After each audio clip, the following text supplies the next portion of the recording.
evening all, and welcome to the Mr. Dark Whispers. Tonight I've got some alone at work stories for you, so get comfortable and let the darkness take control. I'm a security guard for a mid-sized office building. It's located right in the center of the city. Around here, crime rates are pretty high, so it's not uncommon for businesses to have huge losses from break-ins at night. I usually have a coworker with me, but during this month, I was alone. While the company I worked for was training up a new employee, I didn't mind it at all though. Being alone was more boring and made it harder to stay awake, but having a partner sometimes could get annoying, depending on who it is. Anyway, it was around 2 weeks into this month when I was patrolling the lot like usual and noticed a couple guys far off on the other side of the road. They were standing around in the dark, looking in my direction. I don't know if they were looking at the building or watching me, but it gave me an uneasy feeling. The next time I made my rounds, they were gone. I took a mental note of it, but I didn't think about it too much. The rest of the night was quiet. I got out at 6 a.m. with nothing more to report on. The next couple days were uneventful as well, but then one night at the end of the week, I made my rounds outside and saw them again. They were in the same spot as last time, standing in the dark and watching me. It made me uncomfortable again. So instead of continuing my rounds, I stayed out on that side of the building. Maybe if they saw that I noticed them, they would leave. I stood out there and walked back and forth for about 5 minutes before the men walked away. As I was out there, I tried to take notes of what they looked like, but there really wasn't much I could make out from that distance. I stayed out for another 10 or 15 minutes after they left, making sure they didn't come back. Then I went back inside. With them gone, I figured now was a good time to head to the break room and take my lunch. It was about 1 a.m. The break room was at the far end of the hallway in the building. I sat at a table and started eating while scrolling on my phone, when I suddenly heard a noise. I put my phone down and looked at the door to the hallway. I had never heard any noises like that before. After a few seconds, I got up and walked over to the doorway. I stood there for a good 30 seconds, waiting to hear anything, but it all seemed so quiet that it must have been nothing. I went back and finished my lunch. Afterward, I went to the security office and double-checked that there were no alerts or flags. Everything looked good. Usually this was the time of night where I just sit in my chair and wait around, but something in me felt like going to make another round. The noise I heard didn't have me nervous though. I think if anything, I was actually just more curious about what it was, and found it as something for me to look for while I was bored. I started my rounds outside, walking around the building. It was quiet, just the ambient sound of the buzzing streetlights. Nobody was out there. I went back inside and started walking through the inside of the building. Usually, unless there was a flag or alert in the system, I wouldn't go checking every inch of the place. I just walked up and down the hallway and made sure nothing was off. The hallway was long though, and was in the shape of an L, so it was more like the long hallways. On one side was the main door, and on the other side, there was a door to a mini stairwell that had an emergency exit door. It was one that was original to the building, so one of those old heavy metal doors. And as far as I knew, it wasn't connected to the security system because of how old it was. To bypass this, the company just put a huge padlock on it and bolted it shut to essentially make it useless. However, when I got to the end of the hallway and looked through the door window into the stairwell, I was in complete disbelief. The padlock was snapped in half, laying on the ground, and the metal door had been forced open. I felt lightheaded as I hurried back to the security office. If someone had broken in, how the hell did they slip past me unnoticed? Surely I would have seen or heard them. I started scanning through the tapes. I got to the point where I was standing outside, watching the two men. After they left, I stayed for a bit to keep watch. During that time, they came around to the back of the building and snapped the lock off, breaking in and going into the workrooms. Disturbingly, they were still inside the building when I came back inside. One of them was just on the other side of a door, literally 2 feet from me, as I walked past him and into the break room. While I was in there, one of them bumped into a desk while trying to hide, which was likely the sound I heard. When I went back outside to do my rounds, that's when they made a run for it. On the tapes, it was pretty clear that they both had weapons, either large knives on their belts or possibly even small firearms, which makes me think they were prepared to take me down if it came to that. I called the police and handed over the tapes, but nothing ever came of it. They weren't great quality, and the men had their faces covered. The company claimed several hard drives or files or something were taken, and they seemed pretty worried about it. However, to this day, there's been no more info on the men or their motives. I work night shifts at a hospital, specifically in there. I'm the front desk worker that typically checks people in, though we still see a lot of crazy things here. Each night is unpredictable. This night started out quiet. We had a few people come and go, but nothing to be happened. I was mostly sitting at my desk talking to my co-worker, Amy, about whatever we could think of talking about. Around 2 a.m., Amy went on break to go to the cafeteria, so it was just me at the front counter. Really soon after, like not even a minute after she left, a man came through the front doors. He was wearing a black zip-up hoodie and black jeans. His hair was dark and somewhat long, and looked unkempt, like he hadn't showered or maybe had just woken up. He walked up to the counter slowly, and had this strange aura about him. It made me feel unsettled. I'm looking for Hannah Smith. I didn't remember the exact name he gave, but it was a woman's name, and as far as I knew, they hadn't been admitted recently. Still, I checked the records, but I saw no one by that name. The man seemed uncomfortable as he waited. I told him there wasn't anyone here by that name, and that he may need to check other hospitals in the area. He awkwardly nodded and walked out. I glanced at the security guard, who was standing at the other side of the room, and we both made that eye contact, agreeing that that guy was a little strange. A half hour later, Amy came back. The rest of that shift was quiet and slow. I got out at 4 a.m., saying bye to my co-workers and heading out to the parking lot. This wasn't the largest hospital, but the parking lot was really oversized. It was huge, and all the workers were supposed to park in the back to make room for patients closer to the building. As I walked to my car, a weird feeling came over me, and I randomly thought back to that man that came in earlier. I don't know why, but I suddenly felt unsettled again. Maybe it was the eerily quiet parking lot at night. I walked a bit faster, got up to my car, and got in. I tossed my bag on the passenger seat and started driving. I lived about 20 minutes away. The roads were long and empty, but throughout that drive, I still couldn't shake the strange feeling. I felt like I was being followed or watched, yet every time I looked in the mirrors, nobody else was on the road behind me. When I finally got home, I pulled into my driveway and parked. Getting out and going in through the front door, I hadn't even taken my shoes off yet, when I heard footsteps sprinting up to the porch. They got right up to the door and immediately shook the handle, trying to open it. Thankfully, I always instinctively lock the door every time I open or close it. As soon as they realized it was locked, they stopped. There was a pause before a familiar voice spoke. "Excuse me, ma'am, can you please open the door? I need help. Please, open the door." It was the creepy guy from the hospital. I didn't respond and shakily took my phone out and called the cops. Seconds later, the man bolted away. I looked out the people and saw him run down the road and disappear in the dark, but confirming it was definitely the same guy with the black hoodie and black jeans. When cops arrived, I was hit with probably the most insane, creepy, and downright horrifying information. The back door to my car in my driveway was open. He had been in the back seat the entire drive home, which explains how he got up to my front door so fast. Even more disturbing is that he was probably hoping I park in my garage, which would essentially give him access to my entire house that night. Parking in the driveway probably caught him off guard and likely saved my life that night. They used the footage from the hospital court me to identify the man and found him a few days later.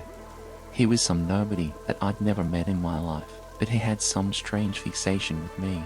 He had stalked me from outside the hospital for weeks, figuring out which car I drove, and probably just trying to find a night that I accidentally left my car unlocked for too long. Even though he was caught, he never admitted to anything and just repeatedly said that he wanted to talk to me and that was it.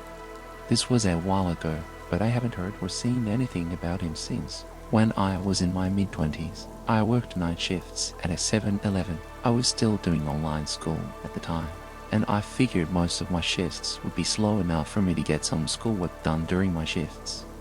for the most part. This actually worked out. I'd be the only one there, and it would never really get busy. Whenever someone would come in, I'd just push my laptop aside, and when they left, I'd continue my school stuff. This night, it was very cold and rainy outside, which always made me happy because almost no customers would come in. I had my laptop out and was focused on school for almost hours straight when the front door opened and a man walked in. He looked 30, with a beard and short hair.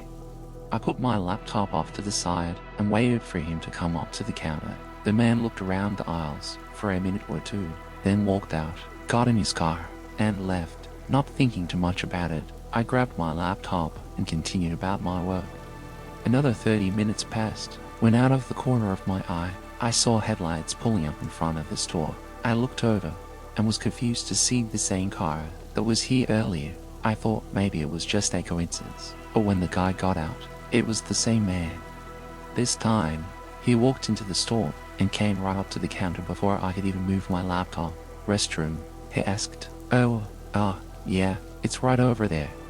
I wasn't expecting that question at all. He walked over to the restroom and went in. It was one of those single-person ones, not like a whole room.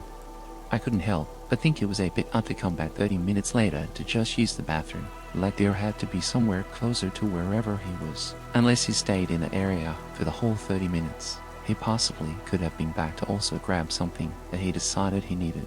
I don't know. I waited a couple minutes, and then a couple more, and then it started to get a little unusual.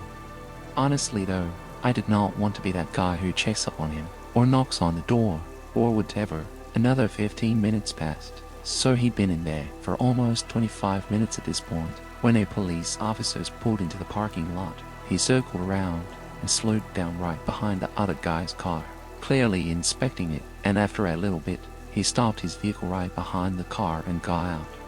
The officers came into the store and looked around the sales floor, then looked at me and asked if I knew who was the owner of that car outside.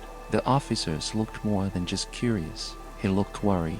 I pointed at the bathroom and said he'd been in there for a while. The officers went over and didn't hesitate to begin banging on the door. It was clear something was seriously wrong. After a minute of him knocking and yelling, he looked at me and asked if I had a key to the door. I was kind of shaky, but I sifted through the drawer under the counter and found the key, then ran it over to him. He unlocked the door and opened it. Gum raised. The room was empty.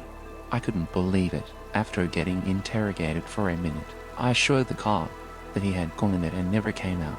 The officers did a more thorough search and happened to notice the ceiling was accessible. It was one of those ceilings that's made up of panels where you could just push them out. I guess the man had gotten on top of the sink and was able to haul himself up. The officers called him back up, and within 15 minutes, they found the man hiding inside the ceiling. They got him out and arrested him. As I've been told, the guy was on the run after doing some absolutely horrible things to several random and innocent people. Earlier in the night, they got a description of his car and caught his license plate on a store camera. The officers made it seem like I was lucky because the past individuals he had harmed were all alone in the middle of the night, either working or just walking around outside. Whether the man was trying to hide in the ceiling because he knew the cops were after him, or he was doing so to try something on me, is unclear. Thankfully, he's locked up for good though. I used to work as a security guard for a small warehouse in my city. It was an overnight job, which wasn't ideal, but paid really well in comparison to other similar gigs, though the warehouse itself wasn't big or impressive. The company that owned it sold expensive tech items, so I guess it was necessary to have the building under surveillance 24/7. My job was nothing more than watching the cameras, walking around, and very rarely filling out reports. This night, it was raining heavily, with occasional thunder as well. Honestly, although it was a bit of a creepy ambience, it was nights like these that I felt more laid back, knowing that nobody would be going out. I got in and talked to the closing shift workers as they left, having the warehouse to myself from 10:30 p.m. to 6 a.m. Usually the building was really quiet, with only a bit of creaking, but with the rain crackling down on the roof, it was almost impossible to hear anything else. About 2 hours in, I took a break from staring at the camera footage and got up to walk around the building for a typical security check. I went all the way down to the far end, where most of the actual storage section of the warehouse was, then started walking to the other end, but a soft beeping sound began echoing through the hallway. It was an alert coming from the security room. I walked quickly over and checked it, seeing that it was a latch sensor on the back door, which meant that someone tried to open it. I opened up the live camera feed that covered the door, but nobody was out there. After a minute, I went to the back door myself to take a look at it, thinking maybe the sensor was faulty or that the rain had messed with something. I disabled the alarm and opened the door, then glanced around, seeing nothing but an empty alleyway behind the warehouse. Nothing out of the ordinary. The door itself looked fine though. I mean, I was no expert on it, but I ran it through the test, and it never misfired or failed to detect the latch. I looked around once more, before shutting and locking it. Unfortunately, despite me not seeing anyone or anything, I still had to file an entire report on the incident due to the alarm showing up in the system. So I got back to the security office and started filling out the paperwork. Only a couple minutes in, a thud echoed through the entire building. I jumped up and stared down the hallway, unsure of exactly where the sound came from or what it was. I left the room and stood in the hallway, listening for any more sounds, but didn't hear anything aside from the rain hitting the roof. I walked cautiously across the building, looking at the shelves for any fallen boxes or noticeable damage. But as I got closer to the front of the building, the sound of the rain started to get louder. I rounded the corner and stopped in place as I looked across the warehouse. The front door was wide open, and on the floor, I could see the reflection of water puddles, likely from someone having entered the building. I sprinted back and locked myself inside the room, pressing the emergency button to get a hold of the police immediately. While I waited, I heard a few thuds from within the building, and then it stayed quiet until the police arrived. I waited by the front and gave a report to one of the officers, while two others searched the warehouse. A minute later, they came back to the front with the man in cuffs. They said he was hiding behind some boxes in the storage area with a hammer in his hands, and as he passed by, he gave me a cold stare that horrified me. After a few days, police reported back that the guy seemed to have been under high influence of several drugs and gave no reason for his actions. It's unclear what he intended to do, but he was hiding with a hammer in his hands after forcefully breaking in, and with him being so intoxicated, there's just no saying what he could have done. Luckily, he's still behind bars, and I no longer work overnight at a creepy warehouse, but that night still holds a horrifying feeling over me, especially on rainy nights, when I can't see or hear my surroundings. I'm an officer for our local police department. Shifts in our department are always switching around, having people work 10 to 12 hours on a different schedule every week, sometimes overnight, followed by early morning, and then overnight again. On this day, I was working 10 p.m. to 10 a.m. and was at the office when a dispatcher notified me of a call about a group of teenagers trespassing on private property. Specifically, it was a hospital on the outskirts of town that had been deserted for the last decade. This was a common place for groups to hang out and do various illegal activities at, and the whole department knew about this, and most of us had been there several times before. This was my fourth time having gone there, and I was sure it would be a quick and typical case of walking in and either escorting a group of friends out or watching them run off. I was tired, so either was good enough for me. I honestly didn't care too much to arrest and charge them. I just needed them to leave the property.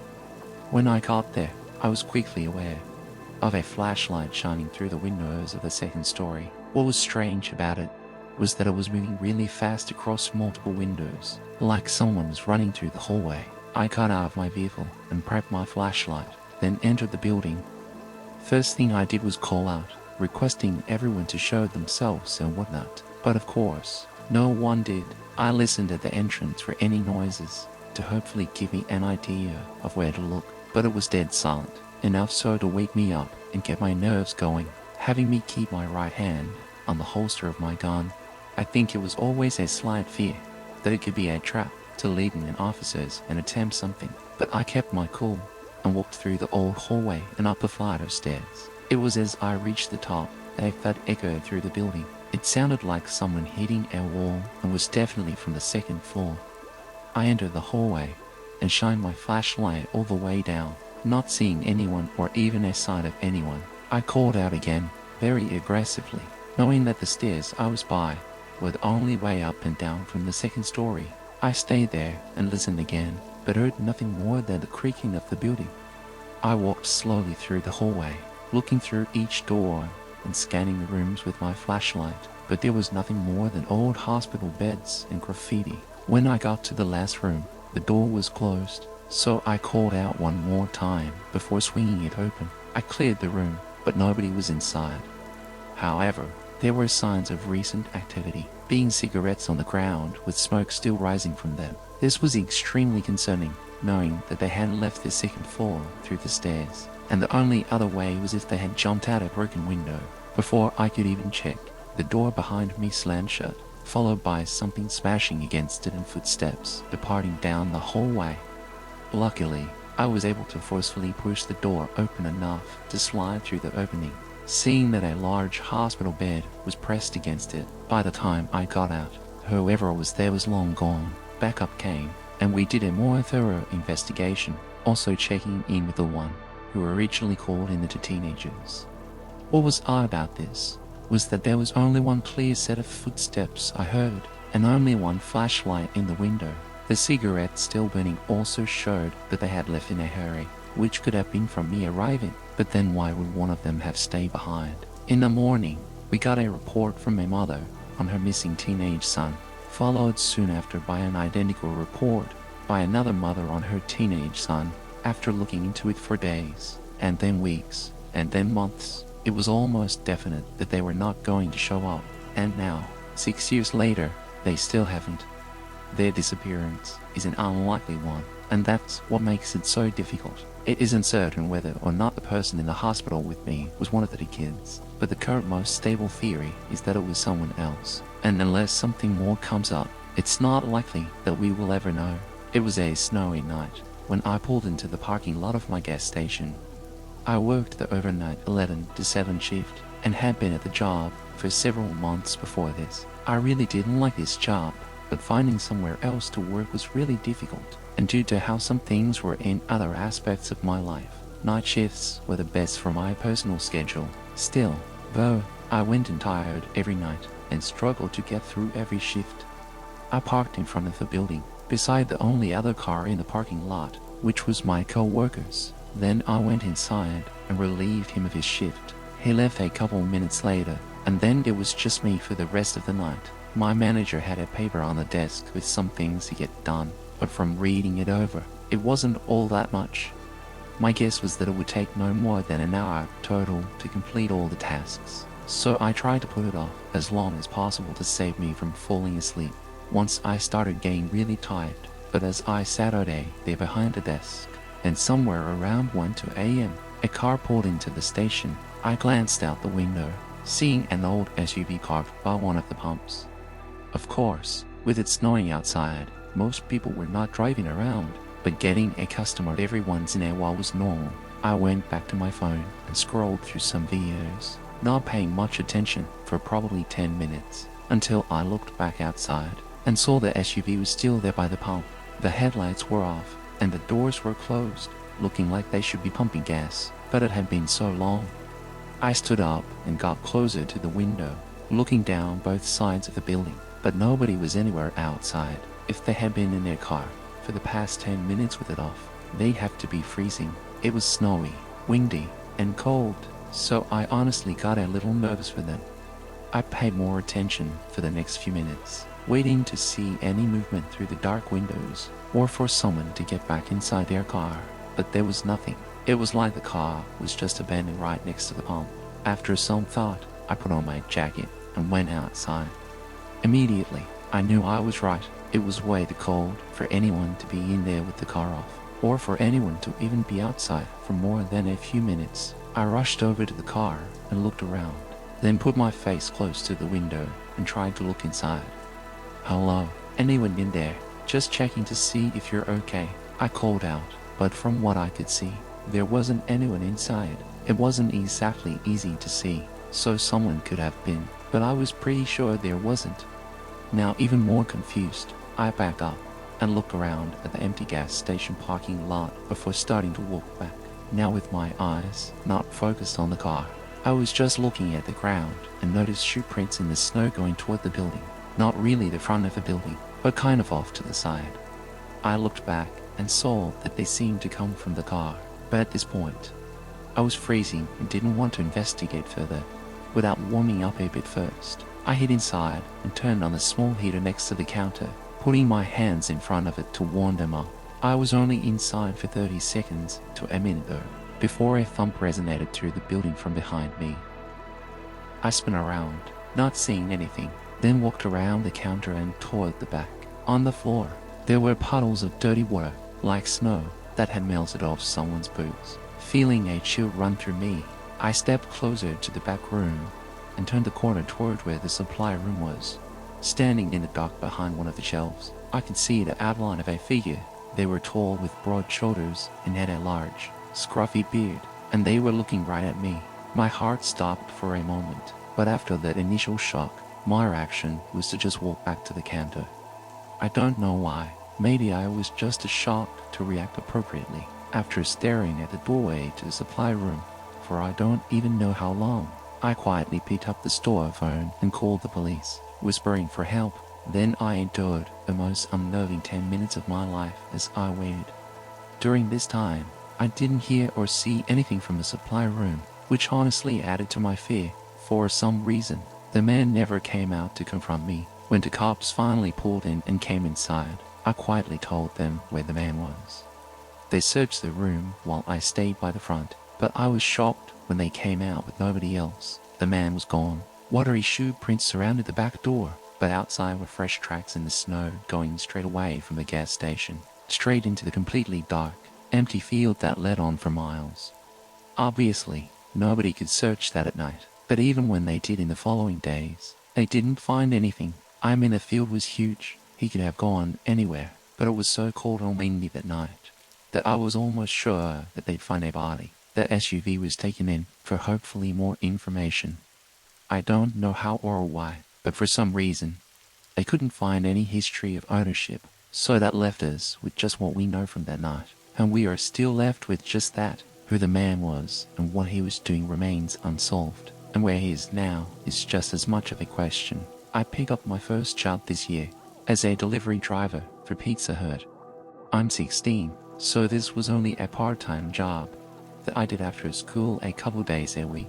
I chose Pizza Hut, though, because it's not that busy nowadays, and I didn't want to have a job I was stressing out all the time at. The first months passed with nothing of interest. It was a very boring and repetitive job that left most days as forgettable. But then I had one experience that I'll never forget. It was a Friday, and we got an order in just before closing. The address wasn't too far, but it went through a part of town that I almost never went to. This neighborhood was different from the rest, not having tons of houses or stores in it, which gave me no reason to ever go there. While driving through, I kept checking the GPS, as it took me all the way through the neighborhood, turning down seemingly every road, until it finally said I arrived. But something was off. On my left was a row of maybe 6 or 7 houses, and on the right was a path leading to a park. The waypoint on the GPS was showing up on the right side, so I double-checked by searching the address on Google, and it was the actual address of the park. I parked on the side of the road and picked up the pizza. Getting out and walking up to the path, with a better look, I could see that it was just a walking path, not leading to any sort of playground or anything, which is where I expected to see a group of kids that had ordered a pizza. But instead, there was a guy sitting on a bench a little ways down, waving at me. I started walking over, still a bit unsure about it. As I got closer, he stood up and started sifting through his wallet for cash. The fact that he was alone on a walking path at night, and for some reason needed a pizza delivered here, was odd to say the least. So I was skeptical when I went up and greeted him. We began exchanging everything, but during that interaction, the guy started talking to himself, repeating the same phrases like, "I'm okay, and everything's going to be okay," which made me feel like I kind of needed to ask him if he was okay. He stopped talking and looked up at me. In his eyes, I saw fear and helplessness, something that I don't think I'd ever truly seen in someone's look before. From his look alone, a surge of adrenaline rushed through me, and I turned around, only to be met by a tall man wearing a cloth mask over his face. He held me at knife point and screamed at me to empty my pockets and toss everything on the ground. I quickly did as he said, and only became more terrified when he started to forcefully push both me and the guy from the bench off the path and into the woods, leaving everything on the ground and showing no interest in any of it. We walked for a few minutes, going well into the woods, far enough to no longer see the light of the path. Then the guy next to me suddenly shoved me to the ground and started to run in the other direction. The man in the mask surprisingly left me alone and took off after him. I quickly got back up and ran back to the path. Hearing and seeing nothing else, police arrived only a few minutes after I called, but both men were gone, and from what I know, they still are. I can't say why the other victim pushed me down, though it was most likely an effort to leave me behind so he could escape. I don't blame him, but it was a low move, and makes me feel slightly less sorry for him, and whatever he had to endure afterward. What the abductor intended to do is unknown, but him showing no interest in my wallet or belongings makes me feel it was something extremely awful. Ironically, though, it was the selfishness of the other victim that both put me in that awful situation and saved me from it. I was driving a long route to deliver the last pizza for the night. It was well into the early morning hours, sometime around 2 a.m. I live in a pretty small town, working for a local pizza shop. It was one of the only places offering delivery, given that most of the town is spread far out. The road I was on was a not so often used side road that conveniently went from one side of the town to the other without any stoplights or intersections. It was mainly empty, going through the forest that surrounded our town. As I drove along, something with my car started to feel different. I checked my gas, but it was at half, and no other icons were showing up on my dashboard. I figured it was nothing and ignored it, but the further down the road I got, the more my car began to struggle. It was bumpy, shifting back and forth as I tried to maintain speed, until it just stopped accelerating. The car rolled forward, and I slowly turned it off to the side of the road, stopping it halfway in the grass. With some annoyance, I looked again at my dashboard as I tried to turn the car back on, but had no luck. I rubbed my eyes with frustration, then calmly got out and looked for any signs of damage on the outside of the car. I didn't see anything, but it was a really old car, and honestly I didn't even know what to look for.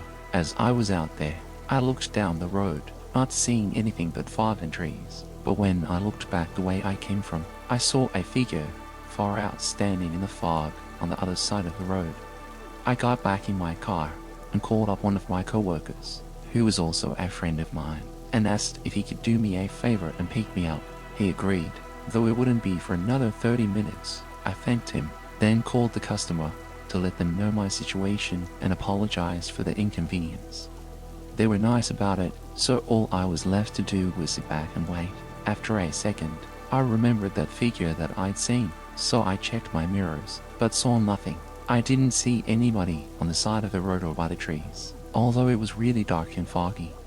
I sat back again and opened the box of pizza, grabbing a slice for myself while I waited.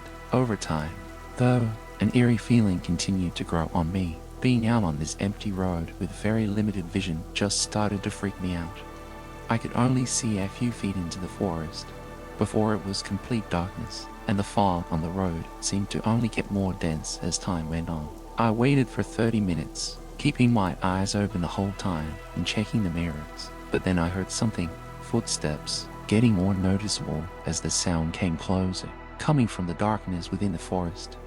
I stared at the empty fog, seeing a man appear near one of the trees, who walked directly up to my car, knocking on the window and sending a friendly smile at me. "Ah, sorry, I can't roll the window down," I said through the glass, not really sure what else to say. The man said nothing, but then casually tried to open the door before walking around to the back. I looked in the mirror as he stood by the trunk, seeming like he was trying to hide for a second as he shifted around with something in his hands, and it was just then that headlights came through the fog from down the road. The man watched as the car slowed down and started to pull in behind me. Then he ran into the forest, losing my sight in the fog. My friend seemed to have noticed the man as well, because he was very cautious about approaching my car. We ended up leaving my car behind, and it was on the ride back with my friend that he told me the man was holding a gun before he ran into the forest. We called the police and had a tow truck pick up the car, which happened to have been broken into and looted. It turned out that the gas meter was stuck in the middle, and it was actually an empty tank. But concerning the man, there's been nothing on it. I don't know what he was trying to do. I mean, he obviously robbed the car, but what would he have done to me if he had tried to while I was inside? And why was he out there on that empty road in the middle of the night anyway? All I can say is that if my friend had shown up when he did, I'm pretty sure I would have never been seen again. Being a delivery driver was never my first choice for a gig in my late 20s, but I got laid off during VID, and the only place hiring was a local pizza shop. It was a popular place in our town, but really it was just basic pizza. Anyway, this was during the time when everyone was staying inside and ordering for delivery, so I was working overtime and staying busy up until close every night at 1 a.m. This was just another day, running deliveries all over town. Around 12, we got a call in for large pizzas for a house located just outside of town, about 30 minutes away. I accepted it, knowing it would be my last order anyway, and it was a big order, so the payment would likely make up for the longer drive. By 12:15, I got en route to the house. The drive wasn't anything to note. All the roads were empty and nobody was outside due to the mandatory lockdowns going on. When I got to the address though, I was immediately confused. There was a driveway with a large open gate, looking like it belonged to a large mansion of some kind, but at the end of the driveway was nothing. It was just a dead end with forest all around, except not far off in the trees was a glowing light. I pulled in and parked in the middle of the driveway and got out. Now standing outside, I could see more clearly that it was a campfire or bonfire of some kind, and I could hear a group of people talking. After a moment, a figure stepped in front of the glowing light from the fire and waved at me, like he was inviting me to bring over the pizzas. It goes without saying that this was not normal in any way, but seeing them wave me over and hearing the group of people gave me more than enough reason to believe it was just a bunch of college kids hanging out. I mean, they did order for large pizzas, so it all just added up in my head. I got the pizzas from the back seat and left the headlights on as I started walking off the driveway and into the trees. A few more people showed up in the light as I got closer, all watching me walk toward them. When I reached the bonfire, there was half a dozen more people standing and sitting in that area. Strangely, none of them seemed happy that the pizza was here, and there was nothing else around in the yard. No beer bottles or drinks of any kind, no music players, no games, just a bunch of people hanging around the bonfire. I stood on the edge of the site and kinda just held the pizzas up awkwardly, hoping one of them would come up to take them and pay.